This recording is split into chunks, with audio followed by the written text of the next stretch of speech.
διασφάλιση της πρόσβασης όλων των παιδιών στην εκπαίδευση, χωρίς αποκλεισμούς. Αυτή είναι η πάγια πολιτική και αυτό εφαρμόζουμε το σύμφωνο.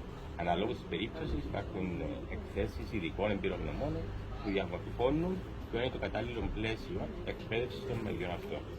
Για τη συγκεκριμένη περίπτωση των δύο παιδιών στη Λεμεσό, αντιλαμβάνεστε ότι είναι μια απόφαση της Κεντρικής Επιτροπής της Ειδικής Αγωγής, η οποία παρέχει την εκπαίδευση στα δύο παιδιά στη γενική τάξη, δηλαδή στην κανονική τάξη της φοιτησής.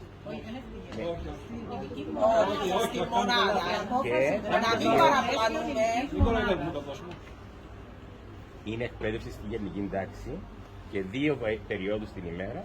Παρέχεται εξατομικευμένη εκπαίδευση στα παιδιά αναλόγα με τις ανάγκες τους στη βάση των εκθέσεων των εμπειρογνωμών. Αυτό λέει η απόφαση. Τώρα να τη διαβάσουμε. Αυτά είχα να πω και δεν πρέπει να παρεμβαίνουν οι αποφάσεις της Κεντρικής Επιτροπής. Ευχαριστώ. Απαντήσετε στην Επίτροπο, κύριε.